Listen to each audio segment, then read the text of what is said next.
Dr. Deepti, welcome. Hi Shashi, good to see Yeah. you again. Welcome, Dr. Deepti. How are you? Yeah.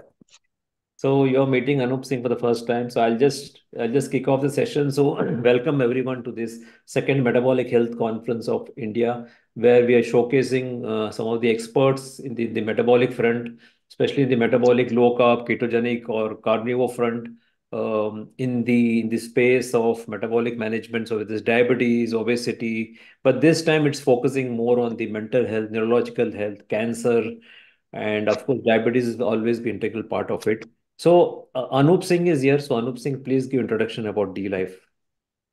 Yeah, D-Life is basically I would say the largest and award-winning Indian low-carb platform. It started in 2014, and it was as a result of me being a diabetic since 2011, and till now I am not taking any pills. I'm surviving on low-carb, high-fat diet primarily, and my A1C has been 5.6 max all these years. So approximately 8 kgs of pills I have not eaten in all these 14 years. And as we progressed, as we evolved, now we offer, certification courses. So primary aim is to build an army of metabolic health coaches centered around low carb, high fat diet. That's about it. Thank you. Thank you. So we too being the organizers of this conference. Welcome, Dr. Deepti. Thank you so much. So I'll just give a brief introduction about Dr. Deepti. Dr. Deepti Arora is an established and highly skilled physician with significant experience in the internal medicine geriatrics. So she's a gold medalist from Pune and has been trained in geriatric medicine from Christian Medical College, Ludhiana. She did her fellowship in diabetes and thereby pursued the advanced course in diabetes from the Royal College of Physicians, UK. Thereafter, she completed a post-diabetes from Royal College of Physicians, UK, a postgraduate diploma in clinical nephrology, Royal College of Physicians, UK. To further her knowledge, she is currently pursuing an advanced course in the management of diabetes and related disorders from the prestigious Harvard Medical School Executive Education Program. She is also founder of Healthwise Clinic, where she facilitates people to live healthy, possibly through a novel approach in the management of chronic disease like diabetes, hypertension, fatty liver, with innovative research-based intervention like therapeutic fasting, therapeutic carbohydrate restriction, customized eating habits, and other lifestyle intervention. With her empathetic and professional attitude, she has been regarded in the medical fraternity for her approach in diagnosing and strategizing the best customized treatment plan to treat chronic disease with positive lifestyle intervention and minimal medication. So, once again, Dr. Deepti, welcome to this conference. Thank you so much, Shashi. That was, that remarkable introduction. I am also thinking, oh my God, wow. So, hi everybody. I am, as Shashi told everyone, I am Dr. Deepti Arora and I'm a physician specializing in internal medicine with a lot of focus on diabetes management. I'm actually really passionate about finding ways to prevent diabetes and make sure that people stay healthy.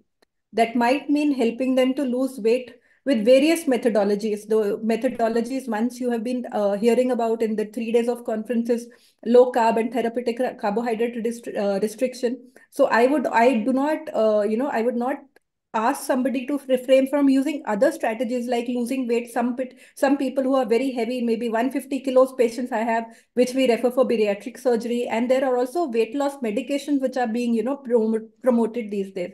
So ideally, weight loss is what the focus of managing diabetes and the chronic decisions. When I'm not working, you'll find me reading on the ancient health texts, the ancient seers who have written about how to lead a healthy life. You'll find me reading about those and how we can use it today. I'm excited to connect with all of you and share about health and diabetes management, whatever I have learned in my short experience. I think I'll mention that Dr. Deepti is practicing in Chandigarh, India. Yeah, I'm in Chandigarh. Yeah, Anup. Yeah, Chandigarh, India, which has got, I think, highest percentage of diabetics, if I'm Yes. not wrong. Yeah, no, you're absolutely right. Chandigarh, India is the diabetes capital of the world, and Chandigarh is the diabetes capital of India. So, okay, Dr. Deepti, it's always a pleasure, interacting with like-minded doctors. When I say like-minded, means they are practicing low carb by Right. and large. So being a, mainstream doctor, What made you enter into this low carb or TCR, as an option to be given to patients? So, as shared by you, it was basically my own personal experience which started it. And as a diabetologist with a family history of the disease in the family, I knew I could not afford to wait overlook the warning signs. So I was in my own, body, I was having those warning signs of gaining weight. And then I had to, polyuria, polydipsia, all those were there. So I found myself at crossroads. I was very clear that I don't want to be a diabetic. The fear of succumbing to the same fate as all those people, it was a dark cloud. So with the support of my friend, I shed around 14 kilograms and witnessed a remarkable improvement in my blood work numbers. It was a moment of triumph, actually, that fueled my determination to chart a new course, not for myself, but my patients as well. Guiding my family through the same journey wasn't easy. As a trusted family member and a healthcare provider, I felt the weight of responsibility on my shoulders. I couldn't afford to falter or let them down. Despite the doubts and fears, I pressed on. Delving into research on therapeutic carbohydrate reduction, I armed myself with the knowledge and insights that would allow to revolutionize my family and my practice. Advising my patients to embrace a low carb lifestyle wasn't about managing their diabetes. It was about empowering them to reclaim their health and vitality. But as you all are aware, the road ahead was fraught with challenges. Skepticism and raised eyebrows greeted my unconventional approach, but I refused to waver. As the word spread of my patients' remarkable transformations, my practice flourished. The trust they placed in me was humbling, and they started calling me a doctor who removes insulin. I was grateful for this opportunity to make a difference in their lives. Today, as I reflect on my journey while talking to you, I am really filled with gratitude for the lessons learned, for the challenges overcome, and the changes that I have been able to make and touch lives along the way. This is really very impressive. I mean, uh, any doctor who will discontinue insulin is going to be a god for that patient. So actually, in Chandigarh they call me doctor who removes insulin. They'll come to me in Hindi and they'll say, "हमने सुना है आप insulin हटा देते हो." So that is, a every time such a patient comes, it's like a pat on my back. Okay, fine, and I feel proud that I've been able to help them. And And I I've think had patients who are taking insulin on maybe 4, 5 times a day. And my success story is removing a patient of insulin who was on more than 100 units of insulin. we call them industrial dose of insulin. Yeah. So I think for the viewers, the clarifying factor here is what Dr. Deepti says is it is in type 2 diabetes patient, not in type 1. So in Yes. type 1, insulin is required. What she means is in those patients who are not controlled adequately with nutrition and they have been pumped with a lot of insulin, and she helps correcting the nutrition, the baseline, and helps either lowering or removing insulin. So there's a caveat which I wanted to add.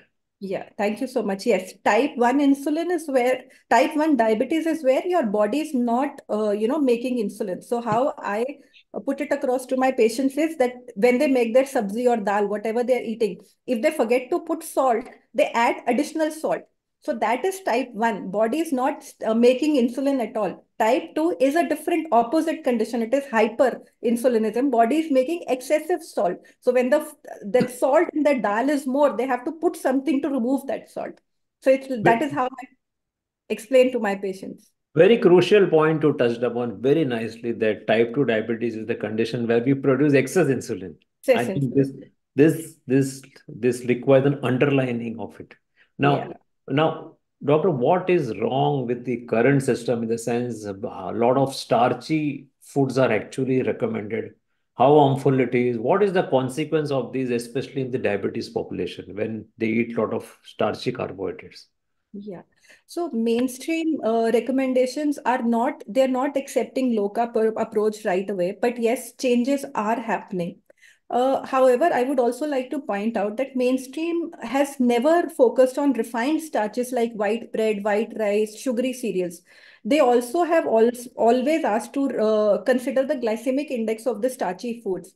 However, things have not panned out the way they were supposed to be. And when we talk about the long-term effects of taking such starchy foods, there is a lot of things that we have to consider. So if we are loading up on refined starchy stuff like white bread, sugary cereals, and processed snacks, uh, the first and major effect is on the waistline. These foods are packed with calories and they're very low on fiber. So it is easy to pile on the kgs. And we know that carrying extra weight isn't about how we look, it's about our health too. Obesity can lead to all sorts of issues like diabetes, heart disease, and even some cancers are now known to be caused by diabetes. Oh, sorry, for obesity. There is a whole lot of then the blood sugar roller coaster, which we have been talking about. When you're munching on refined carbs, the blood sugar levels shoot up fast, which means the body has to pump out more insulin to deal with it. Over time, this leads to insulin resistance and sets the stage for type 2 diabetes. Our heart health takes a hit too. Diets high in refined carbs can mess with our cholesterol levels. They ramp up the inflammation in the body. Subclinical inflammation also goes up. And another thing that they do is they send the blood pressure soaring. There is growing evidence also now that such diets may be affecting our brains too. Fluctuating blood sugar levels can mess with our memory, with our concentration, and with mood over time. These diets are also not nutrient rich. This means we end up on missing out on various vitamins, various minerals, and antioxidants that our body needs to stay healthy and strong. Therefore, choosing whole, unprocessed options keeping an eye on the portion sizes also can go a long way in keeping us healthy. Very nice. So one of the processed refined carb which is recommended practically to every diabetic is the ubiquitous Mari biscuit. Yeah. And the protein powders. Yeah, so we always have this joke that it is always said that Mari biscuit is very safe for diabetics, and they take, and when you say safe, when you recommend only two, they will finish two packets because Right. they think it's safe. Now coming back to this, we know that low carb option is there in the MNT of ADA right from 2019, or the consensus report of ADA ESD from 2018. Diabetes Canada also from 2020 has adopted. Diabetes Australia, it is there. And now recently, you know that Diabetes Australia has tied up with Defeat Diabetes and included low carb as one of the best practices. With Right. all these, there still seems to be very reluctance in promoting low carb for diabetes, whether it's type 1 or type 2, irrespective, at least for type 2. Why there seems to be so much reluctance still? So I'll add on to this. Diabetes Sri Lanka and Diabetes UK have also added on looking at TCR. And it's kind of puzzling. Even though now they know that low carb is the way forward, they're still not, low carb diets are still not getting the love that they deserve from the mainstream community. And I think, this might be also to do with the fact that for years together we have been told that low fat and high carb diets are the way to go. The message has been hammered into us for so long that it's hard to shake off. It's like trying to convince someone that the sky is not blue. It's like going against everything that for generations we have learned. So it is going to take a little time. Then I think there's the food industry. They have a big say in what we get on our plates. And guess what? Carbs are cheap and easy to mass produce. It's no surprise that food industry has been pushing carb heavy products for years. But now I think the tide has started to turn. As you pointed out, ADA is also in its guidelines in 2019. Diabetes Canada, Diabetes UK, Diabetes Sri Lanka, they are starting to accept that low carb might be a good for us. They are seeing the research, and the good thing is hearing the success stories, which you people like you, Anoop, and everybody else, individual, they might call it anecdotal evidence for now, but they've started to look at it and they're starting to pay attention. Still, debate will continue, and they at times they might have a point because, to be very honest, in a population like the Punjab population, if we tell patients to go on high fat, so the amount of ghee that they consume is not funny. I have seen it practically. So if you tell them to go high fat, it's like adding 5 tablespoons of ghee to their, dal. Or so there are pros and cons to both the situations. There are cases where we have seen keto and diet-induced pancreatitis and other complications. So this debate is going on. But I think at the end of the day, it is all about finding what works for you and what works for the entire population. There are people in whom I think low carb diets don't work, but for most people, they're a game changer. And as more and more folks start to realize that I think we'll see low carb diets become more mainstream. I think it's just a matter of time, and we patiently have to wait for the tide to turn. And with people like Anup, you, and the entire community, I think it'll happen sooner than we expect. Anup, Yeah, Dr. Deepti, carrying on from what Shashi said and what you said in your answer, doctors like David Unwin, Dr. Gary Fetke, they were very open-minded to say, we are sorry, we have been, treating patients wrongly Right, by pushing this industrial, I would not call it, standard American diet. It's basically industry push diet. right. Now, do you think that this takeoff of low carb in India is because some doctors or many doctors are not willing to say sorry? We have been teaching you or feeding you wrong. We made a mistake. Let's correct it. It's as simple as that. So do you think is it that way? See, again, there are two sides to the coin. One, of course, accepting your mistake and moving forward is, according to, I would say, you, me, would be the right approach. But on the other hand, there are some doctors who would, counteract it by saying we've not asked the people to have burgers and pizzas and all those refined carbs. We are asking, we have been insisting on whole grains, everything. So there has been a lot of, mismatch which has been happening. So expecting a senior person, a qualified person, a person who's been practicing in the same way for 30, 40 years to say sorry is, I think, expecting too much. People who can come and do it, it's hats off to them. But yes, on the overall, if I see, there are doctors who are accepting this approach. We meet a lot of doctors in our conferences, in our meetings. So I see them going off carbs at least at the conference at where we are. So the tide is shifting, as I said. Okay, so now you said, talked about Punjab, if you tell them to eat ghee. I would like to add one point to that point, putting ghee on both sides of roti does not make it LCHF. Yeah, yeah, yeah, of course. Right? So this I've been saying since long, I don't know, maybe around 10 years. Now Right, coming right. back to question, what are the challenges that you face from the patient when you tell them to, switch to low carb or, transition to low carb? And what all diseases, are associated with diabetes you commonly see in your practice? So, Anup, as and as a doctor, I can say that managing type 2 diabetes in India is like a wild adventure. One of the biggest love affair that we have is the love affair with our carbs. So, Right. if I tell you in any patient, if I tell them, it is very difficult for them to resist a plate of piping hot rice or maybe fresh paranthas in Punjab. So it's a very, very difficult journey because it is such a big part of our culture. And speaking of culture, you will also agree with me that vegetarianism is a big here. Lot of folks like to opt for veg-based diets. They don't want to take meat-based diets. So the reasons are many. They're religious, ethical, and you name it. We've got a lot of reasons. But even I try to tell them, even veg foods can mess with your blood sugar if you're loading up on starchy stuff like potatoes or refined grains, especially refined flour, maida, which we use so often in our diets. So it's all about finding that spot between carbs, protein, and healthy fats. Then there's a whole, India also has a challenge to access to healthcare. Assessing the right healthcare can sometimes feel like navigating a maze, especially here where it is, very limited, and the doctor patient ratio is significantly dependent on the location where the patient is.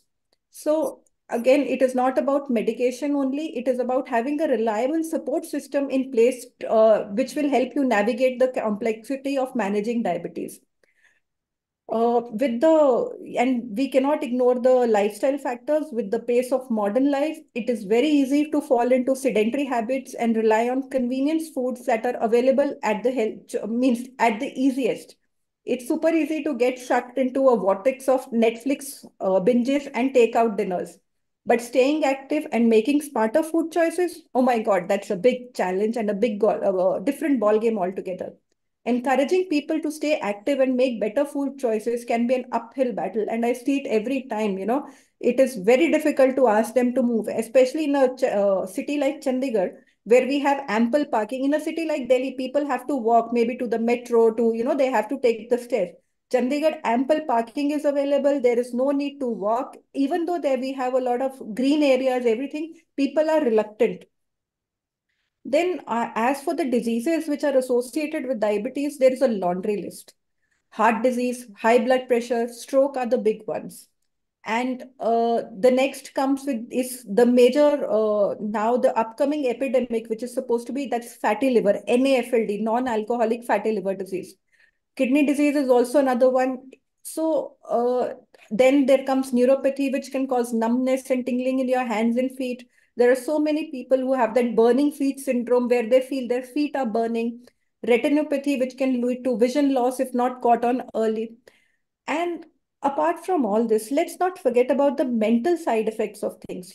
There's a unfortunately too common in people with diabetes is depression. So either that may be related to the mental fog that carbohydrates are causing, or it may be related to their body image and body shape. So lot of complications, and it is not only one system which is affected. From the, as I pointed out, from the head to the toe, every organ gets affected. So, Dr. Deepti, there are a plethora of drugs available now of late. Earlier, there was only sulfonylurea, metformin, Yeah. maybe some glitazones, some insulins, but now we have plethora of drugs in the last 1 or 2 decades with introduction of DPP4, SGLT2 inhibitor, GLP-1, and even now imeglimin is also available. So with all the availability of so many drugs, are we still able to get adequate control in these patients with diabetes, or is it still off the mark? If so, why? So I'll give you a data which is Shashi, which is pan-India data. In a diabetes population, the average HbA1c throughout the country in patients who are approaching clinics and having regular follow-ups, the average HbA1c is 8.5. So this data, it's alarming. And yes, as you pointed out, there are a lot of medications available. It's an incredible time. And as a practice means, my practice 10 years back, we had only 2, 3 medications. And now I have almost a list of so many medications in which I can put my patients on. But question is, do these medicines actually help getting patients good control? One, in our country, cost is also a big inhibitor, right? GLP-1, I cannot put every patient on GLP-1, even though I have seen remarkable results with GLP-1 myself. So to give you an example, a patient of mine who tried low carb approach for 2 or 3 months with an HbA1c of 13 could not manage even 1 kilo of loss. So I ultimately had to put him on a GLP-1 agonist. Within 2 months, he did not lose, even on GLP-1, he did not lose weight. But his HbA1c dropped from 13.1 to 8.0. So as a doctor practicing, I would say at least the harm that the high blood sugars are doing, that is being controlled, even though the weight loss did not happen.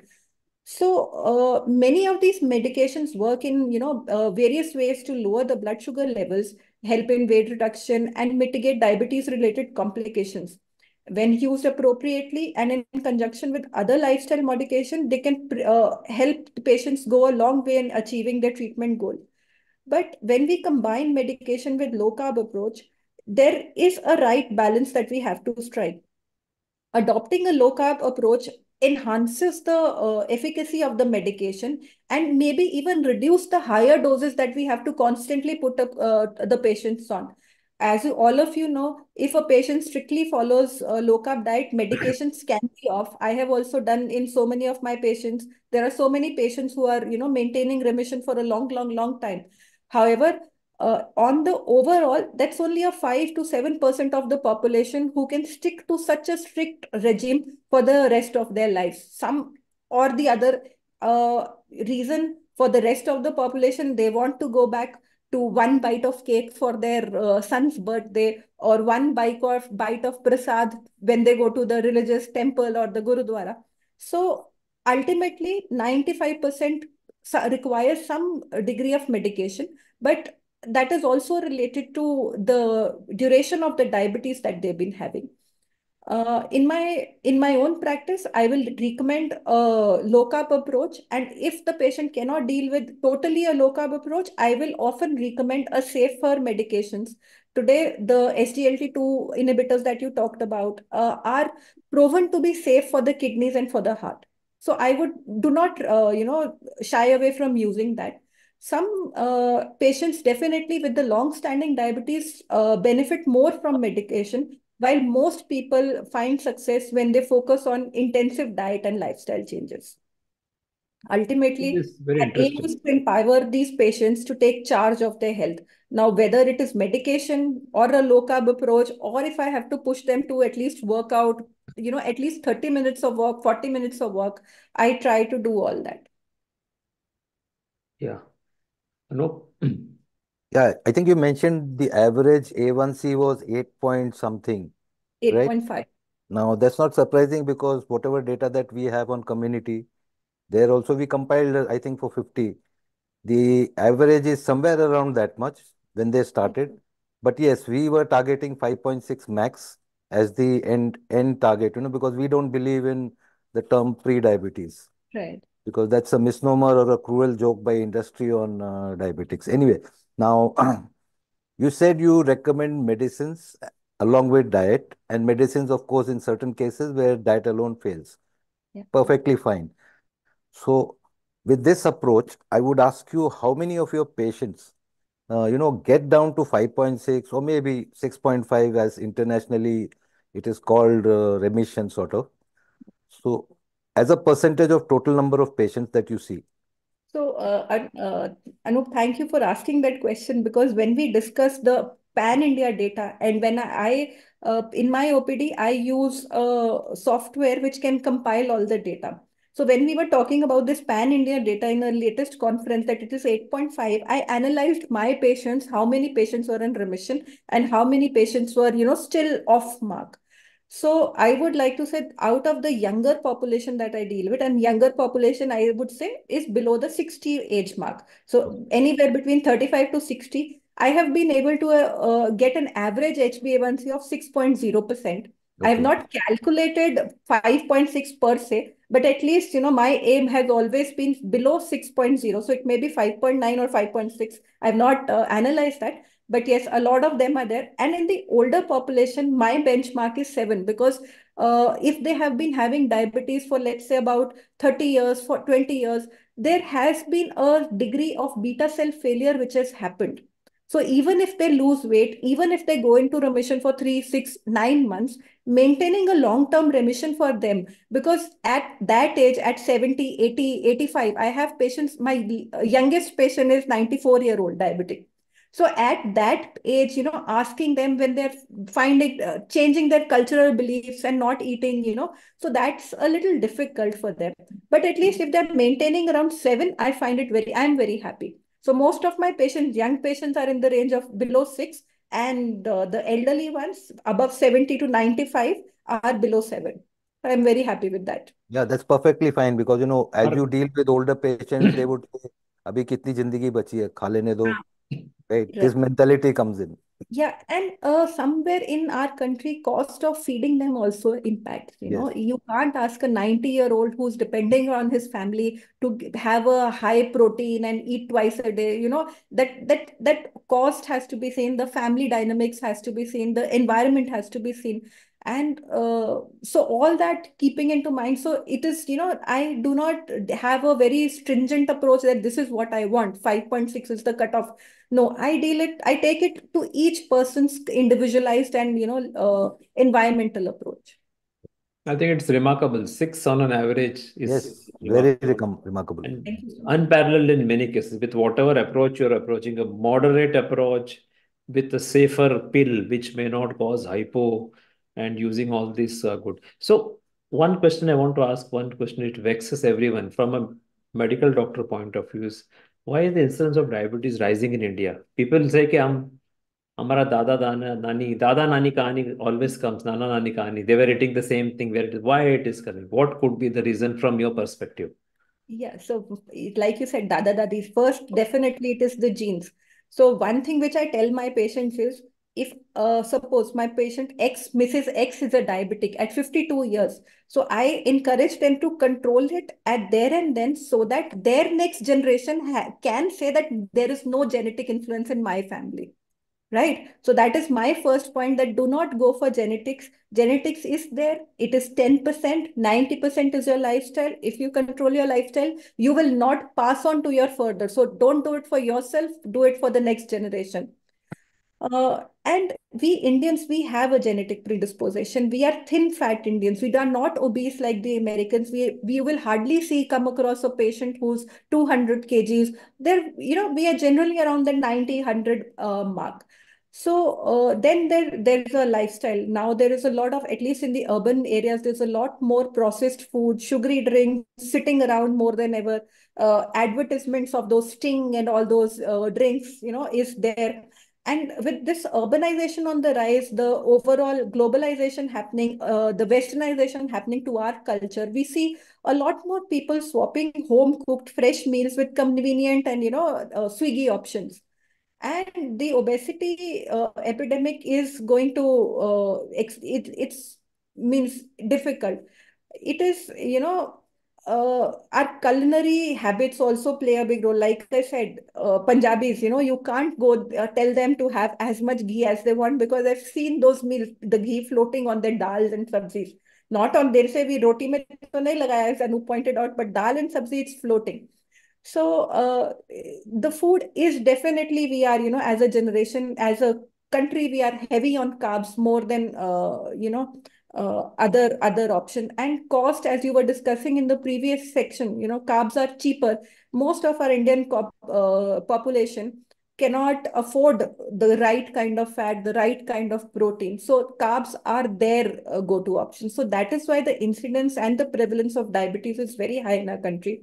The people who can afford, they have a lack of awareness. The doctors also have a lack of awareness. Access to healthcare is, not exceedingly high. And then there are screening programs. The government, even though they are emphasizing on screening, the fact that people acceptance that I can have diabetes, I am gaining weight, is very difficult. So screening programs and will go a long way in diagnosing the problems early on. So when I see a patient who's newly diagnosed with an HbA1c of 10, had the screening happened 5 years ago or 2 years ago, he would have been caught on early and treated accordingly. So those are also, it's a mixed bag, but addressing these factors through education, lifestyle changes, we can really make a lot of progress in ensuring that India does not stay the capital of the world, diabetes capital of the world. Anup? Yeah, I'll combine two questions into one. Approximately how many patients in your practice, I would say annually, do you see with TCR implemented? And can you talk a few of your memorable cases where the success is beyond belief? TCR, as in, you mean Therapeutic patients Yeah, treat on, carbohydrate restriction. no, I know, but patients whom I treat on TCR, is that the yeah, question? 100% yes, of diabetes. yes. How My many number recommendation is per annum? 100%. Number per annum would be around, maybe I would say around 4,000 patients per annum. Per annum. Yeah. So that's 10 patients per day, roughly. Sorry? That's 10 patients per day. More than that, yeah. So yeah, so I am taking of around 15 if I put an average. So that number of patients and multiplication, doctors are bad at math. So around 4,000 patients and annually I'm seeing, which I'm encouraging them to restrict their carbohydrates and take care of their diets. And trust me, many patients, if you go in a stepwise approach, like my approach to a patient who's on 5 meals, maybe like the earlier advice, 5 small meals, I would first ask them to stop snacking. I would say you take 3 meals, and one of those meals should be zero carbs. Means either you have only eggs in the breakfast, no bread to accompany your omelette. So that is one. Second, I will not switch your roti, or I will not shift your, of course, rice, I tell them, and starchy vegetables, I tell them to remove. But my mainstream is first meal, you go off carbs. Then when the patient, I call them after 1 month for follow-up, is comfortable with that, then I will switch the carbs off at night also. So it's basically one carb-loaded meal in the lunch and two meals which are maybe one is egg-based or protein-based and the other one is vegetable, salad, sprouts-based. So that is a kind of approach which I'm dealing with, and this has gone a long way. And my memorable cases, my God, I have so many of them. I can't be taking my patient's name on a public That's platform. okay. So let's call one patient Mr. Rajesh. So Rajesh was 45 years when he was diagnosed with type 2 diabetes. And this was a newly diagnosed patient. And as I said, newly diagnosed screening had not happened before 45 years of age.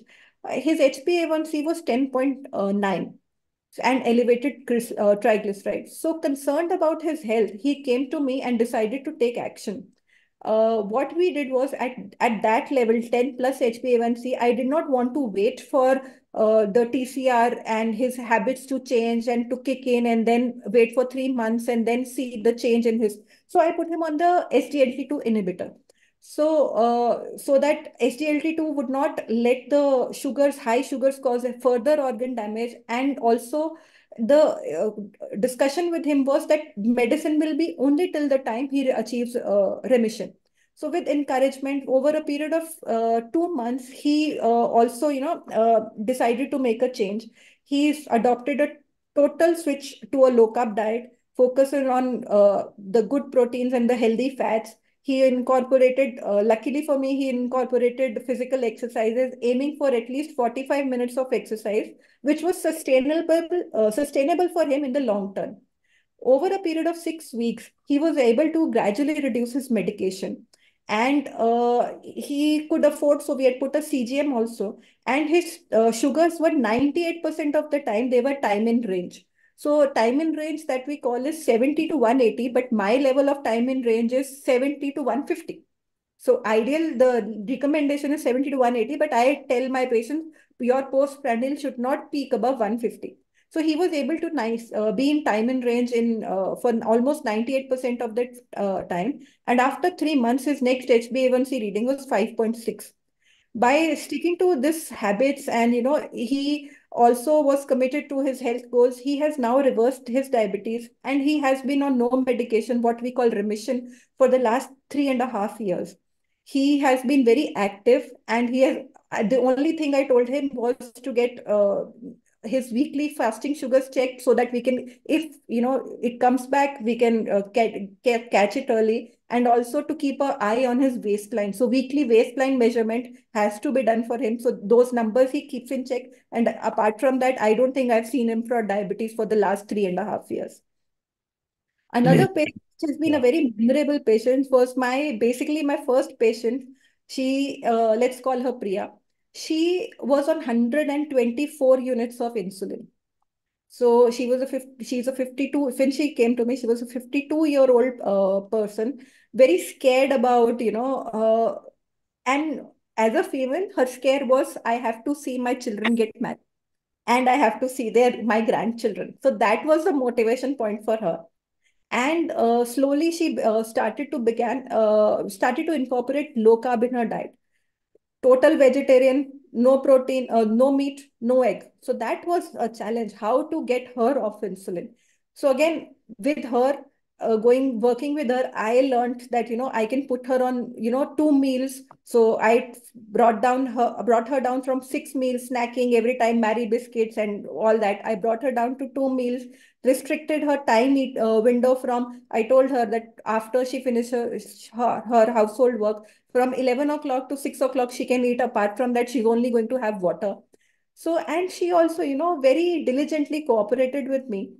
She adopted those lifestyle changes and started to notice positive results. Because she was on high doses of insulin, she has a lot of hypoglycemic incidents also. And her, daughter used to, before starting all of this, her sugars used to fall at around 40, and while sleeping at 2 a.m. And at 2 a.m., her family used to check her blood sugars, that is she sleeping or is she, comatose? So that was the condition. So when she switched her diet, she noticed that hypoglycemia episodes started to, they were not there. Together, slowly, we were able to work and reduce her insulin doses one by one. It took an year, 124 to, coming down to zero HbA1c, maintaining that. It took almost an year, I think 9 to 10 months it took.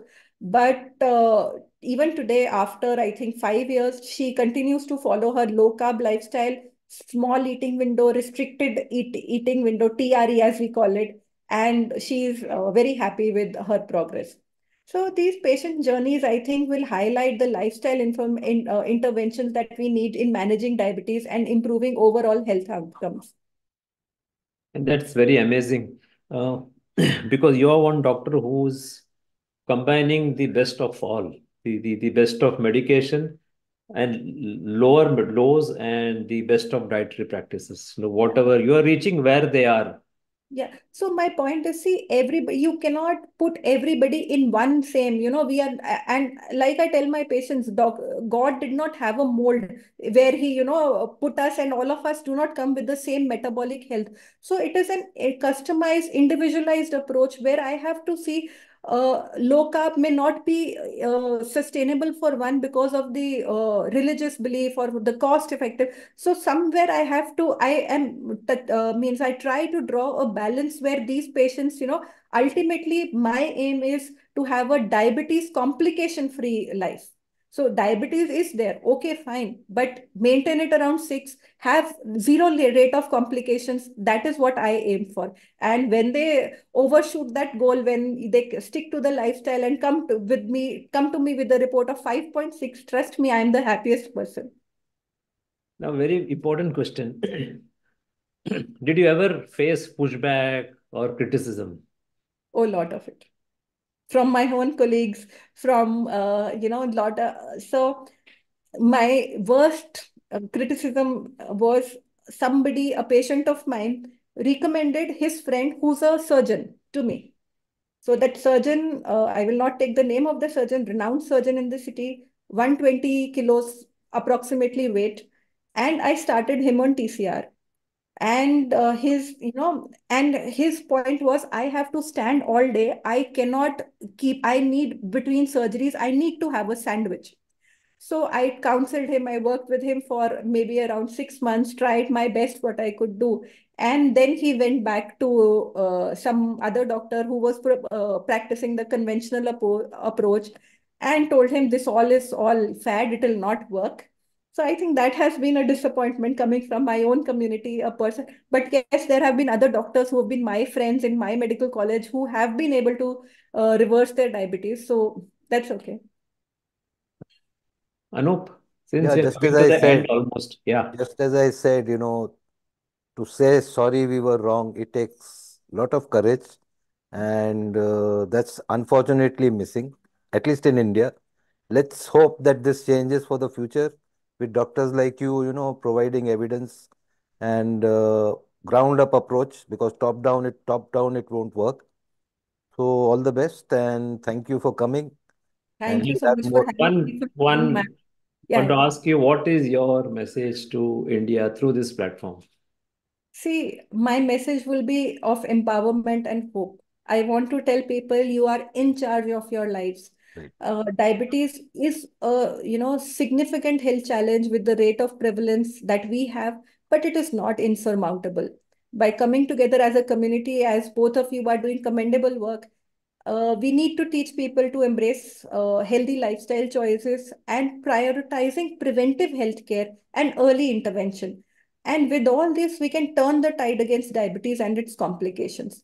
So I would want to make India a diabetes-free country. And if not a diabetes-free country, at least I want to ensure that it's a diabetes complication-free India. So I do not want to see patients with CKD, with eye disease, with neuropathy. So at least a complication-free India is what I would like to have, at least in my Just lifetime. one point to add, you mentioned about that patient takes on 125 units of insulin. Yes. Now, 125 units of insulin would be around about, I think, 250 per day. That is seven, including the cost of consumables, Yeah. right? Right. 7,500 per month. Yeah. Anybody with a, sense of calculation and dedication can do low carb in that 7,500. Of course, I agree. But again, So that it is many, not costly. It is yeah, not costly. and anything is not costly if it costs you your health. Right. So I tell my patients, go, if I may say it in Hindi, I tell my patient, अंडा खरीद लो, doctor को पैसे क्यों देना है? That is right. है ना? Thank you. Thank Thank you, you. doctor. Thank you. So we hope to meet again and have good collaborations with each other so that we can help more and more people in this country. So thank you very much, Dr. Deepti, and we look forward again. Thank Yeah, you. looking forward, and it's so nice connecting with all of you today. Bye bye. All the best for Namaste. your Bye. endeavor. Thank you.